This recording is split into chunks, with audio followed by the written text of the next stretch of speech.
Hi everyone, welcome back to my channel. My name is Leslie and this is where I share thoughts on life, things that I'm learning, and the love of Christ. Y'all, we have a problem. We have a heartbreaking problem, and it is called abortion. Now, before you shut off this video because you consider yourself pro-choice, I just ask for a couple more minutes of your time just to be able to listen to another side of it, because I was in your shoes once. I thought the compassionate thing to do was to be pro-choice. But I say I consider myself pro-love. And that means that I'm pro-life. I'm pro the life of women and their babies. And really presenting people all the choices that they have, not just one. I urge you to do your own research on this. When I did my own research, I found out a lot of facts, a lot of things that I didn't know. But I'm just going to name a few here, and I will cite the sources down in the description box because I know people like to fact check. That's important. I appreciate that.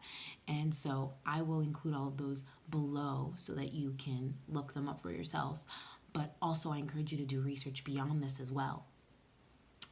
1, abortion is not reproductive health.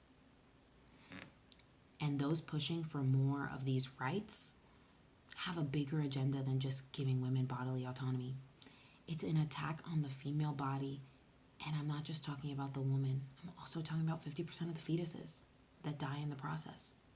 If you haven't seen what an abortion looks like, I urge you to check out liveaction.org. They have videos of what abortion looks like in every stage. First trimester abortion, second trimester, third trimester abortion. It is painful to women. Painful, physically painful, and harmful to their bodies, whether it's the pill or the surgery.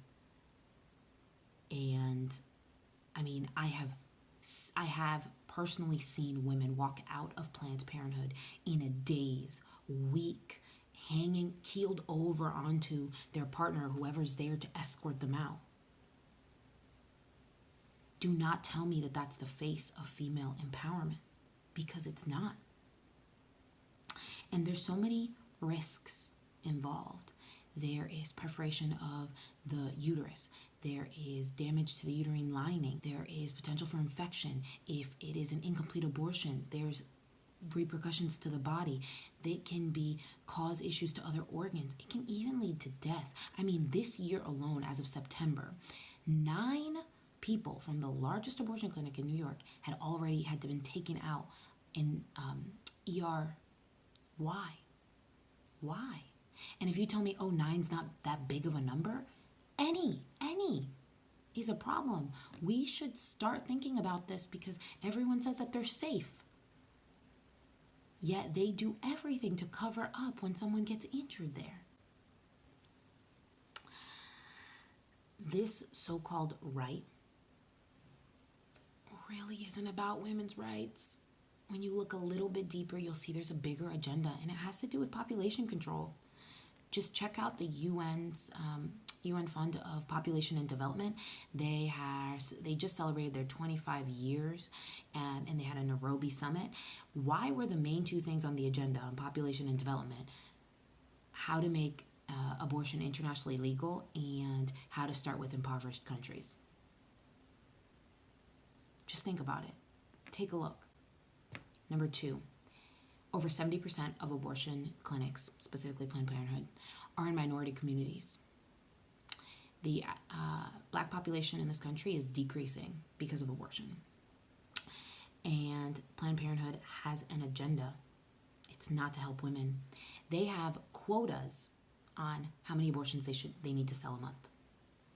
They don't even, for a women's clinic, they do not even give mammograms or any prenatal services. So what options do you think they're offering when someone in a crisis pregnancy situation calls for help? The only service that they can help you with is abortion. And you don't have to take my word for it. There are former abortion workers who will tell you the same thing.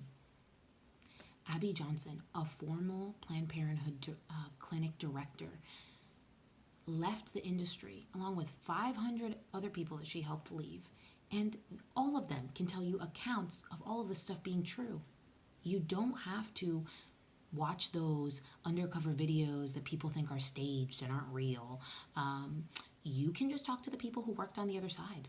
They will tell you. Their testimonies are all over the website. And so I urge you to check her out. And then let's just look at the founder. Margaret Sanger founded Planned Parenthood. She believed in eugenics. And she said things, I'm paraphrasing here, but she has been known to mention that those people deemed as lesser than, the biggest sin that they could commit is to reproduce. She has called them human wastes, weeds, that need to be plucked out. She has said some pretty awful things. She also spoke to the KKK. Apparently her presentation to them went really well. She got invited to 12 other events to speak to them for. She also had a specific project called the Negro Project to help make abortion more palatable to the Black community. And there are letters where she wrote saying we should hire a Black doctor because Black people trust Black doctors more, and we should make this more open to them. And we should also make sure we get the pastors in on it because we don't want word getting out that we want to exterminate the Black population. These are all her words. Check the sources down below. Number 3, abortion is not feminist.